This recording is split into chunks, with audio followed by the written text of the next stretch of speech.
Hello friends, welcome to my law channel. आप देख रहे हैं लॉ विद रिया और मैं हूँ रिया शर्मा। तो हम अपनी हिंदू लॉ की सीरीज़ को कंप्लीट कर रहे थे, जिसमें आज हम Hindu minor and guardianship act 1956 को हिंदी में पढ़ेंगे, यानी कि हिंदू अवयस्कता और संरक्षकता अधिनियम 1956।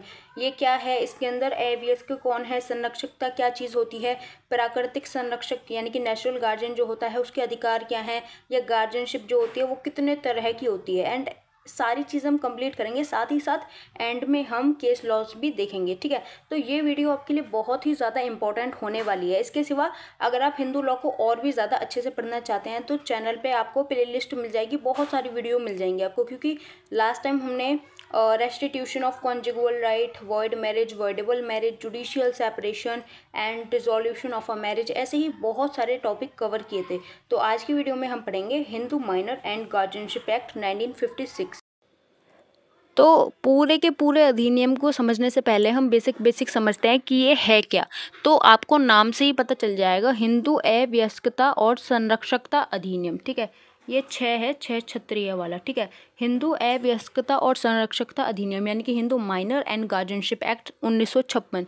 तो बेसिकली माइनर वो होता है जो 18 साल से कम का होता है। ठीक है, और गार्जियनशिप का मतलब होता है संरक्षकता, यानी कि जो हमारे गार्जियन होते हैं, जो हमारे पेरेंट्स होते हैं, वो हमारी रक्षा करते हैं, हमारी प्रॉपर्टी की रक्षा करते हैं। ठीक है, तो आप वही समझो कि ये जो एक्ट है ये माइनर से संबंधित है, ये माइनर से संबंधित एक्ट है, और माइनर की रक्षा और माइनर की प्रॉपर्टी की रक्षा दोनों के साथ ये डील करता है। ठीक है, सारे एक्ट के अंदर ना अभी आपको वही चीज़ देखने के लिए मिलेंगी, माइनर और उसकी प्रॉपर्टी की रक्षा, माइनर की रक्षा। माइनर के मान लो पिता खत्म हो गए तो गार्जियनशिप में कौन आएगा, मतलब उसकी पेरेंटिंग कौन करेगा, फिर माता करेंगी या फिर रिश्तेदार करेंगे। इस तरह से सारी चीज़ें आपको अंदर पढ़ने के लिए मिलेंगी। ठीक है, लेकिन इसे इस तरह से याद रखना, संरक्षकता का मतलब होता है रक्षा करना। किसकी रक्षा करना? एक तो माइनर की रक्षा करना और एक उसकी प्रॉपर्टी की रक्षा करना। ठीक है, तो पूरा का पूरा जो एक्ट है उसके अंदर यही सब आएगा।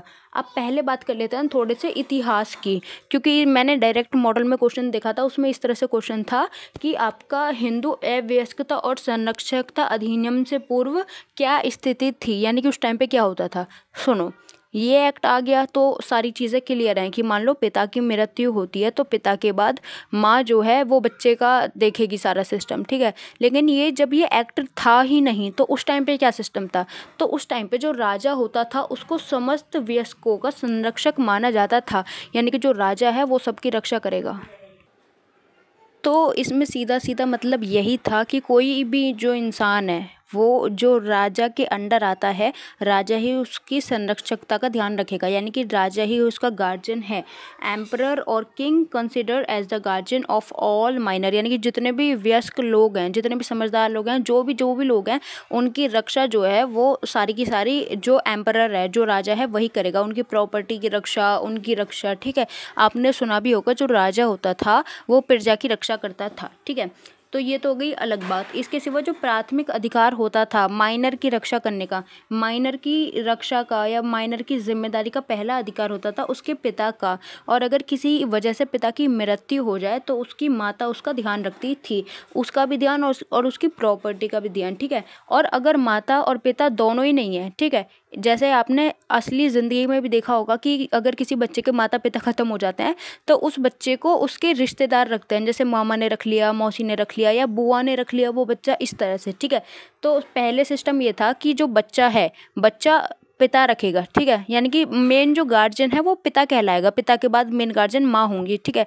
लेकिन अगर दोनों ही नहीं है तो पितृपक्ष का नज़दीकी सगा संबंधी, यानी कि नियरेस्ट पैटर्नल रिलेटिव, अगर बच्चे के माता पिता दोनों नहीं है तो नियरेस्ट पैटर्नल रिलेटिव, यानी कि पापा की तरफ से जो ज़्यादा सगा संबंधी होगा वो बच्चे को रखेगा, और अगर पापा की तरफ से कोई सगा संबंधी नहीं रख पाता है तो मातृपक्ष का नज़दीकी सगा संबंधी रखेगा। अगर पापा की तरफ से कोई नहीं रखता तो माँ की तरफ से कोई सगा संबंधी, जैसे मौसी हो गई, मामा हो गए, ऐसे रख सकते हैं। ठीक है, तो ये सिस्टम था।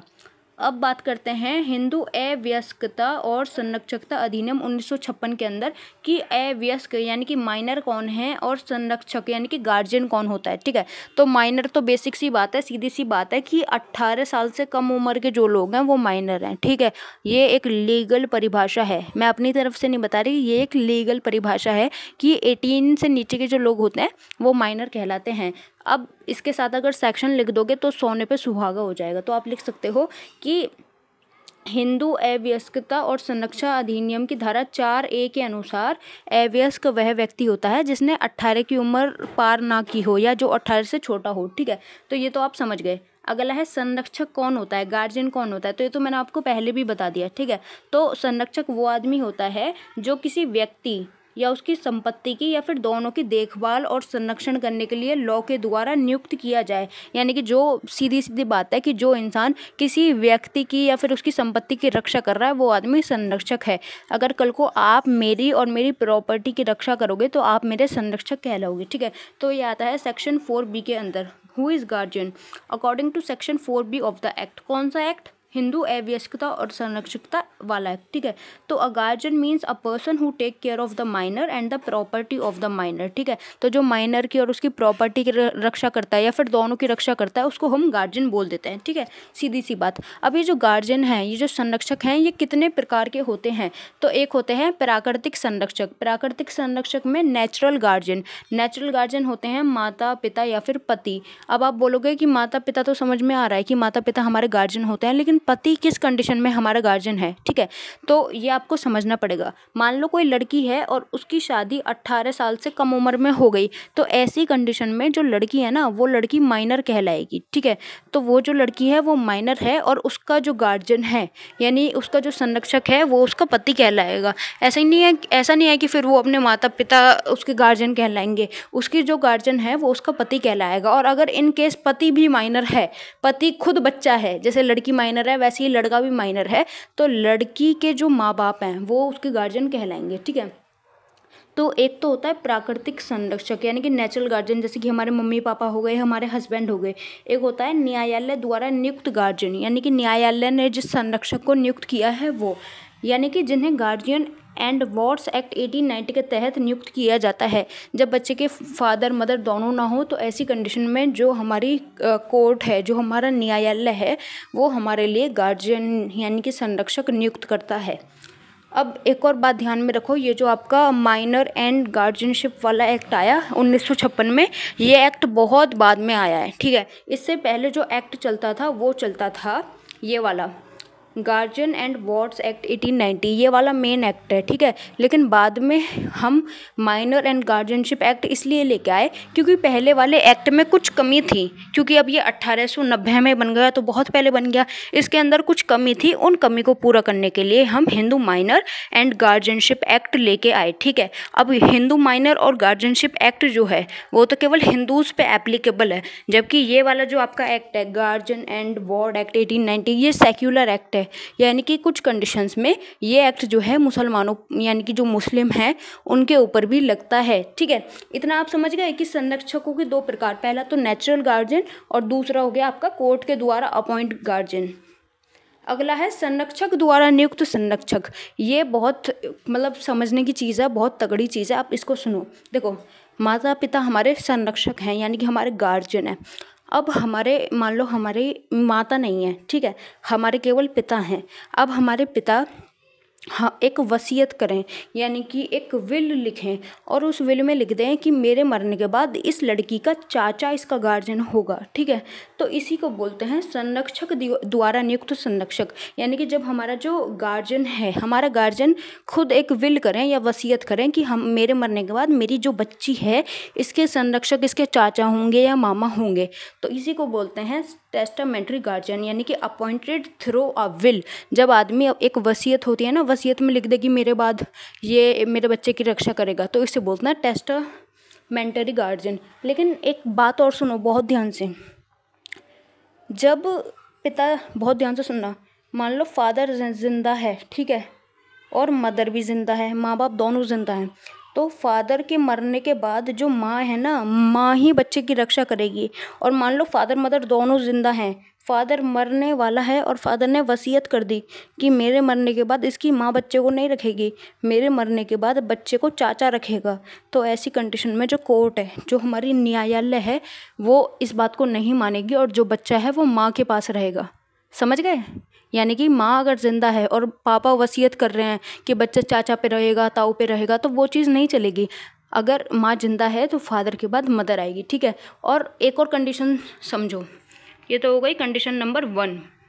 एक और कंडीशन समझो, मान लो ये हैं फादर और ये हैं आपकी मदर। अब मान लो फादर ने वसीयत करी और फादर ने बोला कि इसका चाचा बनेगा इसका संरक्षक। मदर ने वसीयत करी, मदर ने बोला इसका मामा इसका संरक्षक बनेगा, ठीक है। तो ऐसी कंडीशन के अंदर क्या होगा, जब हमारे मम्मी पापा दोनों जिंदा है और दोनों ने वसीयत में लिख दिया कि ये आदमी ये चाचा बनेगा संरक्षक और माँ ने बोल दिया इसका मामा संरक्षक बनेगा, तो ऐसे में क्या होगा, मान लो फादर की डेथ पहले हो जाए तो संरक्षक कौन होगा, तो संरक्षक होगी माँ, क्योंकि माँ अभी जिंदा है। ऐसा नहीं होगा कि फादर मरे और फादर ने बोला था इसके जो चाचा हैं वो संरक्षक होंगे तो हम चाचा को बच्चा सौंप दें, ऐसा नहीं होगा। अगर फादर को कुछ होता है तो उसके बाद जो संरक्षक होंगी, जो गार्जियन होंगी, वो उसकी माँ ही होंगी, ठीक है। अब एक और क्वेश्चन उठता है कि जैसे मान लो माँ है, माँ भी तो मरेंगी, ठीक है। तो जैसे मान लो माँ की भी बहुत तबीयत खराब है, माँ भी मरने वाली है, तो अब कौन संरक्षक होगा, क्योंकि पापा ने भी एक संरक्षक बनाया था कि चाचा रखना हमारे बाद, और माँ ने भी एक बनाया था कि मामा रहेंगे। तो ऐसी कंडीशन में जो बच्चे के संरक्षक हैं वो मामा होंगे। अब मामा क्यों होंगे, मामा इसलिए होंगे क्योंकि पापा जो हैं, जो फादर हैं, वो पहले ही गुजर चुके हैं और फिलहाल में करंट में मदर हैं, और जो संरक्षक, जो गार्जियन मदर ने नियुक्त कर दिए वो ही होंगे, ठीक है। आई होप इतनी सी बात आपको समझ में आ गई होगी। अगर मैं बहुत शॉर्ट में समझाऊँ ना तब भी बात इतनी है कि टेस्टामेंटरी गार्जियन, लो ये थोड़ा क्लियर करते हैं, ठीक है। अगर मैं शॉर्ट में समझाऊं तब भी बात इतनी है कि टेस्टामेंटरी गार्जियन वो गार्जियन होता है, वो संरक्षक होता है जिसे हमारे जो पेरेंट्स हैं वो अपनी विल यानी कि वसीयत के द्वारा बना के जाएं। जैसे पापा बोल दें कि मेरे या मेरी वाइफ के मरने के बाद इसका चाचा बनेगा, या मदर बोल दे कि मेरा भाई बनेगा यानी कि मामा बनेगा संरक्षक, इस तरह से, ठीक है। और भी तरीके से, और भी ठीक तरीके से आपको बताऊं तो फादर है, जैसे कि फादर की डेथ हो जाती है तो मदर ही संरक्षक होगी, चाहे फादर ने विल में यानी कि वसीयत में बोल दिया हो कि चाचा को बनाना, ताऊ को बनाना, इस तरह से, ठीक है। लेकिन हम जो पढ़ रहे हैं ना, हम पढ़ रहे हैं कि संरक्षकों के प्रकार कितने हैं, यानी कि जो गार्जियंस होते हैं वो कितने टाइप के होते हैं। तो 2 तो ये हो गए और तीसरा ये हो गया टेस्टामेंटरी गार्जियन, यानी कि जो हमारे पेरेंट्स नियुक्त करते हैं, ठीक है। अब एक और क्वेश्चन उठता है कि संरक्षक जो होता है ना, टेस्टामेंटरी गार्जियन जो होता है, उसे कब हटाया जा सकता है। तो सीधी सी बात है कि वसीयत के द्वारा पापा ने बोल दिया कि चाचा रखेगा बच्चे को, लड़की है मान लो, ठीक है।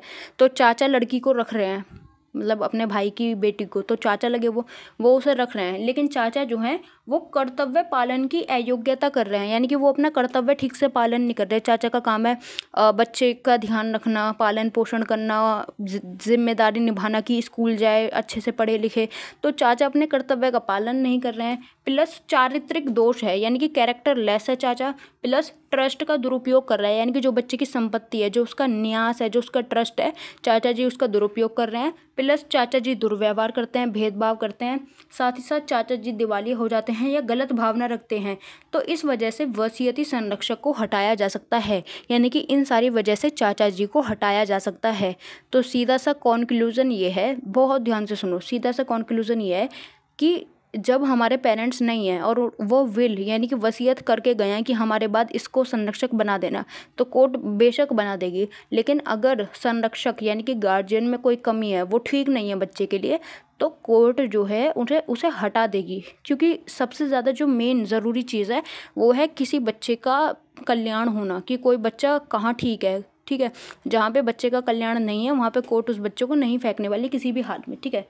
तो ये हो गई 3 संरक्षक, ये होगा। चौथा होता है घोषित या वैधानिक संरक्षक, इसे बोलते हैं डी फैक्टो गार्जियन या फिर स्टेचुअरी गार्जियन, ये भी मेन है। सीधा सीधा वेरी शॉर्ट में क्वेश्चन पूछ लेगा, वस्तुतः संरक्षक से आप क्या समझते हो, वस्तुतः संरक्षक। एक और आपको बताती हूँ, ये देखो, ये तो आपने लिखा देख लिया घोषित या वैधानिक संरक्षक, इसके सिवा एक और लिखा हुआ आता है वस्तुतः संरक्षक।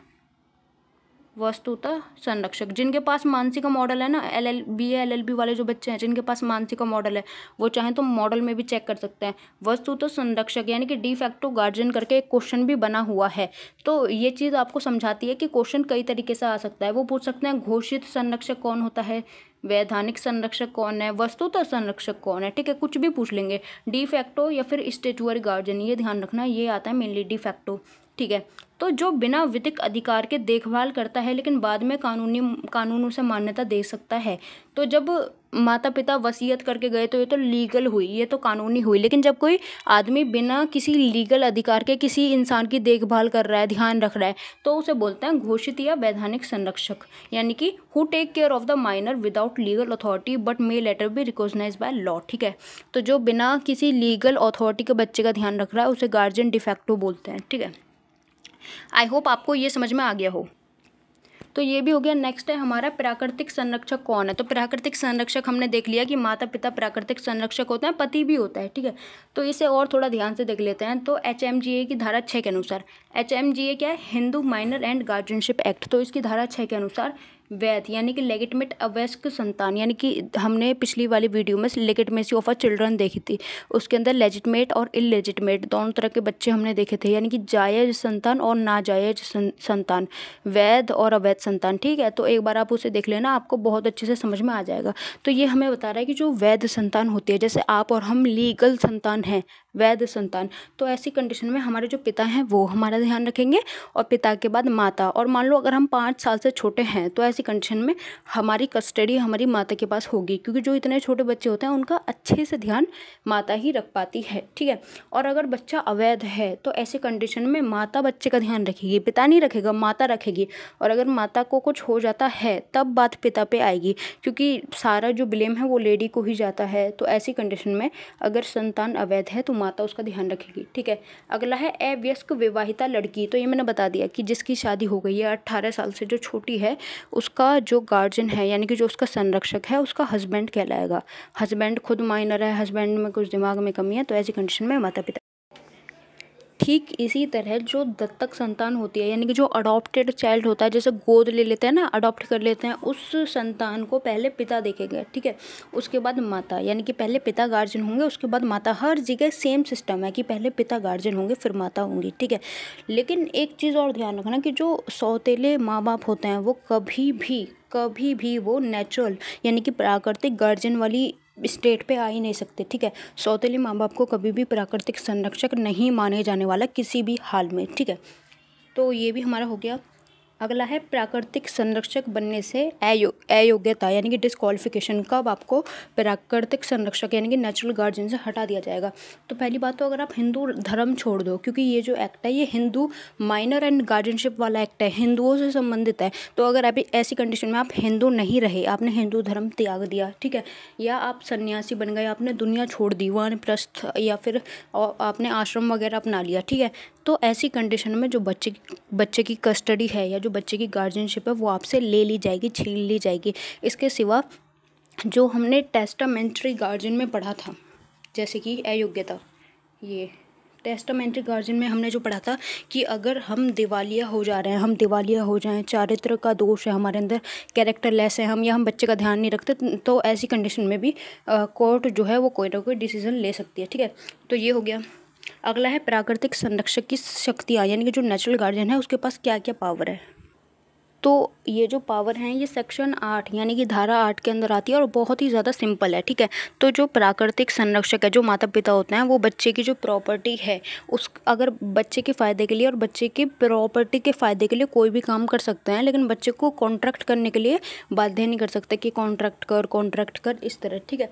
तो संरक्षक वो सब काम कर सकते हैं जिससे आवश्यक या उचित लाभकारी हो, जो बच्चे के लिए प्रॉफिटेबल हो, उसकी प्रॉपर्टी के लिए प्रॉफिटेबल हो, लेकिन वो कॉन्ट्रैक्ट के लिए उसे मजबूर नहीं कर सकते। साथ ही वो बच्चे की प्रॉपर्टी को लीज पर नहीं दे सकते, और साथ ही साथ बच्चे की जो प्रॉपर्टी है उसे सेल नहीं कर सकते, ट्रांसफ़र नहीं कर सकते, ऐसा कुछ भी नहीं कर सकते। वो कुल मिला के ऐसा काम कर सकते हैं जो बच्चे के लिए प्रॉफिटेबल हो। और साथ ही अगर आप कोई भी काम ऐसा कर रहे हो जिससे बच्चे का या उसकी प्रॉपर्टी का फ़ायदा हो, तो आपको कोर्ट से परमिशन लेनी पड़ेगी उस काम के लिए भी, और कोर्ट आपको परमिशन देगा आप तभी कर सकते हो।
ठीक है, ये भी हो गया। नेक्स्ट है कि हिंदू संरक्षकता और अवयस्कता अधिनियम 1956 के अन्य प्रावधान, यानी कि other provisions of the Hindu minor and guardianship act 1956। तो ये एक्ट बहुत छोटा सा है, इसमें बहुत ही कम धाराएं हैं। ठीक है, तो इसकी जो धारा 10 है वो ये बोलती है कि एक माइनर जो है, यानी कि एक नाबालिग जो है, वो दूसरे नाबालिग का गार्जियन यानी कि संरक्षक हो सकता है, लेकिन उसकी प्रॉपर्टी का संरक्षक नहीं हो सकता। अब आप सोच रहे होगे एक नाबालिग दूसरे का गार्जियन कैसा हो सकता है। ठीक है, तो बेसिकली आप एक एग्जांपल से समझो। मान लो एक 16 साल की लड़की है, वो है माइनर, उसकी शादी हो रखी है और 17 साल की उम्र में उसको बच्चा हो गया। ठीक है, तो अब ये दोनों ही माइनर हैं, क्योंकि बच्चा अभी हुआ है, 18 से छोटा है बहुत ज़्यादा, तो बच्चा भी एक माइनर है और वो जो माँ है जो 16 साल की है वो भी एक माइनर है। ठीक है, तो ये दोनों माइनर हैं। अब क्योंकि वो एक माँ है तो वो अपने बच्चे की रक्षा करेगी, उसका ध्यान रखेगी। तो ऐसी कंडीशन में अब माँ भी एक माइनर है और बच्चा भी एक माइनर है, तो ये वही वाली बात है कि एक माइनर दूसरे माइनर का गार्जियन यानी कि संरक्षक हो सकता है, अभिभावक हो सकता है, लेकिन वो उसकी प्रॉपर्टी से रिलेटेड कुछ नहीं कर सकता। यानी कि वो माँ है उसकी, वो बच्चे की रक्षा कर सकती है, लेकिन इसका मतलब ये नहीं है कि वो उसकी प्रॉपर्टी खरीद ले, बेच दे, इस तरह का कुछ काम कर ले। ठीक है, तो ये हो गया। धारा 11 कहती है कि वास्तविक संरक्षक, इसमें आएगा वस्तुतः संरक्षक, वस्तुतः जो मैंने बताया था डिफैक्टो या फिर स्टैट्यूटरी गार्जियन। तो ये बोलता है कि कोई भी डिफैक्टो गार्जियन, क्लियर कर देती हूँ थोड़ा, तो ये बोलता है कि कोई भी वस्तुतः संरक्षक यानी कि कोई भी डिफैक्टो गार्जियन अवयस्क की प्रॉपर्टी से लेन देन, मतलब प्रॉपर्टी से संबंधित लेन देन नहीं कर सकता।